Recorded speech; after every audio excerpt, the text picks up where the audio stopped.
د آدم علیه السلام د دوه زویانو کیسه ده. یو حابیل نومیږي بل قابیل نومیږي. په قرآن پاک کې خو د دوی نومونه نه دي راغلي، خو کیسه یې راغلې ده. الله تعالی د دوی کیسه له داسې ځایه شروع کړې ده چې کله دوی قرباني ورکوي او الله تعالی وایي چې د یوه قرباني مه قبوله که، د بل غمه نه که قبوله. نو دا زموږ ځینې څېړونکي، زموږ لوستونکي دا غوښتنه کوي چې په دې کې قاتل څوک دی او مقتول څوک دی. ډېر خلک په دې سلسله کې تیر وځي.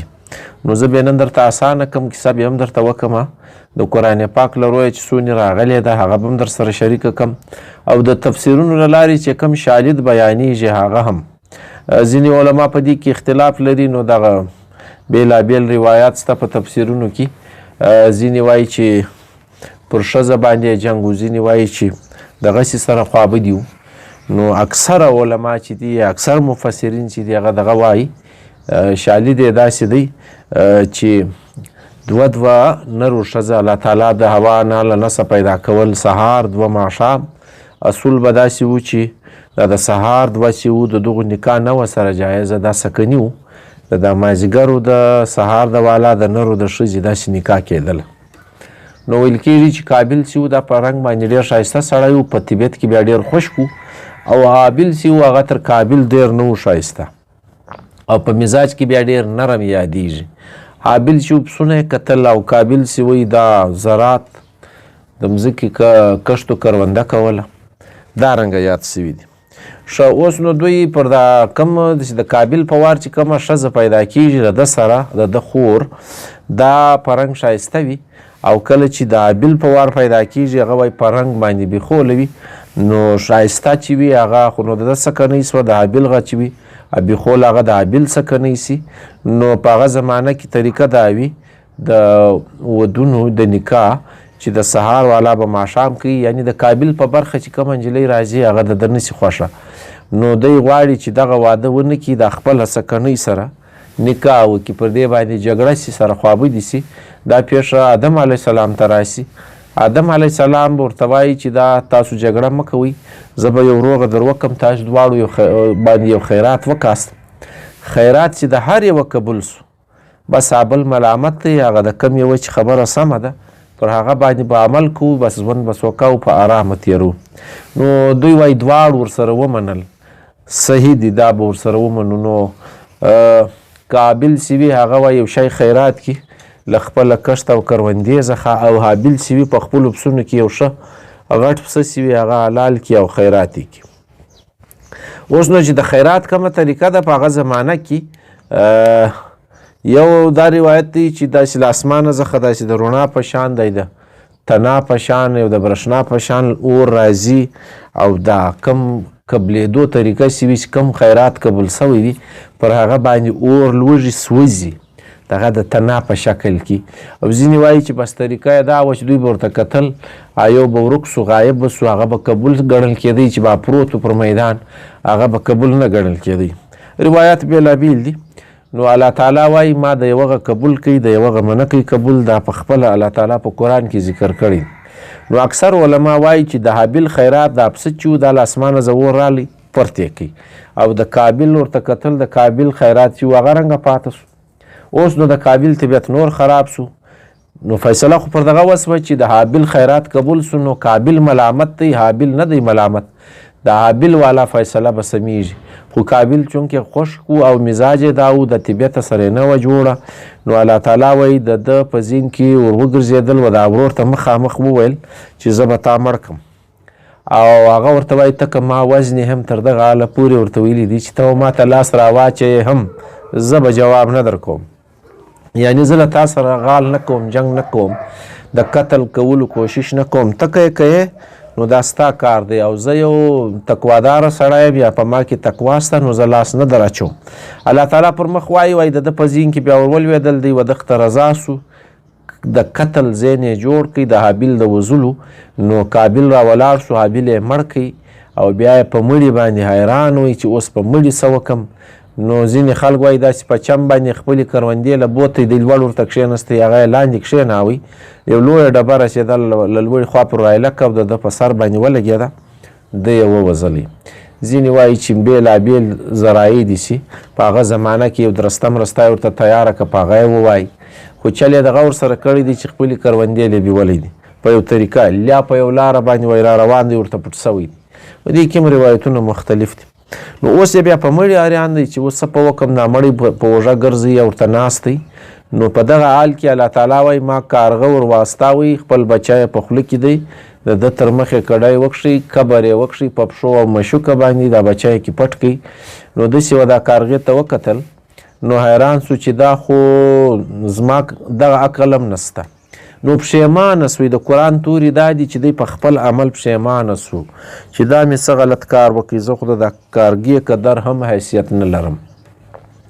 نو بیا د قبر طریقه چې ده د کارګې زه زده که او خپل ورور هابیل یې وایي خاورو ته وسپارلی. اوس نو قرآن کې الله تعالی وایي وتلو علیهم نبأ ابنی آدم بالحق، وایي کیسه ورته وکړه و ده ته د آدم د خلکو ته د آدم د دوو زویانو اذ قربا قربانا فتقبل من احدهما ولم یتقبل من الاخر، یا دوی چې خیرات وکړي د یوه غمه قبول کوي او د دا وروستي غمه نه کوي قبول. قال لاقتلنک، نو ورته وویل زه به تا مړ کړمه. قال انما یتقبل الله من المتقین، بس هغه بیا ورته وویل چې الله تعالی قبلوي پرهیزګاران، ته که دا کار کوې زه یې نه کوم. پر مخ څه ورته وایي لئن بسطت الی یدک لتقتلنی ما انا بباسط یدی الیک لاقتلک انی اخاف الله رب العالمین. وایي ته که ما ته لاس راوغځوې ما وژنې، زه به په جواب کې په تا باندې لاس نه واچوم ځکه چې زه له الله تعالی ویرېږم. انی اريد ان تبوء باسمي واسمك فتكون من اصحاب النار وذلك جزاء الظالمین. وایي زما دغه خوښه ده چې ته زما ګناه هم ستا په غاړه سي، څه بد کار مه کړی دی هغه هم ستا له غاړې سي. هابیل ورته وایي ته هسې هم دوزخ له ځې او ته به د دوزخ سړی سي او د ظالمانو دغه سزا وي. ښه اوس نو الله تعالی وایي فتوعت له نفسو قتل اخي، بیا نو د ده مې ذهن جوړ سو چې ورور مړ کړم. ښه قتل اراده یې وکړه یا خپل نفس راضي کوي دی. فقتلو، بیا یې مړ کوي. فاصبح من الخاسرین، نو تاواني سوی، له تاوانیانو خلکو څخه سوی، یعنی آخرت یې خراب کړي، دنیا یې خرابه کړه. اوس نو الله تعالی پر مخ وایي فبعث الله غرابا، ښه کارغه مو راولاږئ، کارګه مو راولږله. یبحث فی الارض لیوریه کیف یواری سوءة اخیه، چې دا ور وښیي چې ورور د ورور مړی په مځکه کې څنګه پټ کړم. قاله یا ویلتا اعجزتو، نو یې افسوس وکړي اوهو زه خدا هم نسم کولی ان اکون مثل هذا الغراب فاواری صورة اخی فاصبح من النادمین. په دا موقع نو الله تعالی وایي دی بیا له نادمانو څخه سوی، پښیمانه سوی چې زه خو دا د کارګې قدر مزاج هم نه لرم، د کارګې قدر پوهنه هم نه لرم چې دا ورور پټ کړم. دارنګه الله تعالی وایي دا د ده کیسه راغلې ده په قرآن پاک کې. بیا پر مخ باندې په سورة المائده کې الله تعالی د بني اسرائیلو په اړه وایي چې پر دوی باندې به نفس چې دی یا د انسان قتل چې دی دا حرام ګڼلی و.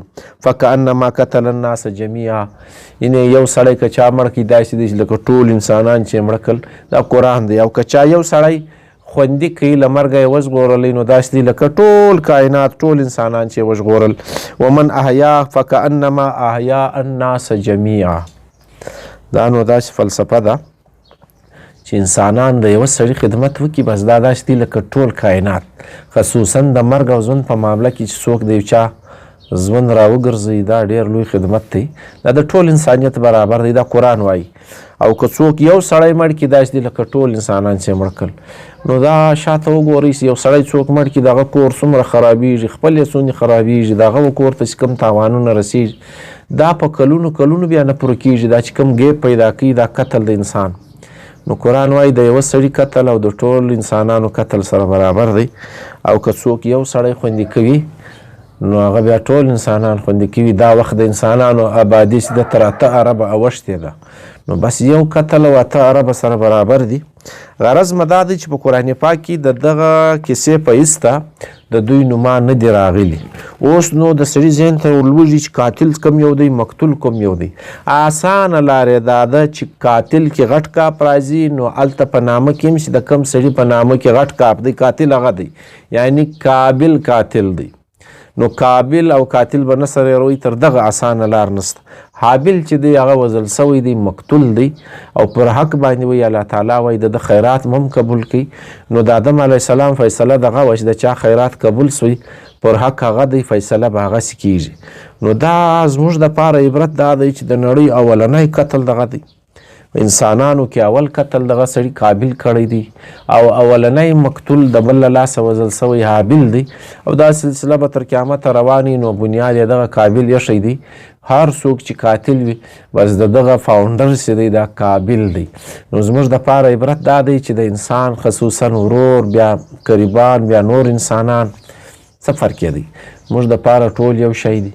نو که څوک ورور وژني، که قریب وژني، که پلار وژني، که مور وژني، سبق دا دی چې دا ډېره لویه ګناه ده، له ټول انسانیت له قتل سره برابره ده. نو باید چې ځان له دغه ګناه څخه وساتو. په دې کې عبرت هم دغه دی. الله تعالی چې څوک پر ښه لاره برابر کړي، بس هغه ډېر لوی نعمت دی یوه سړي ته.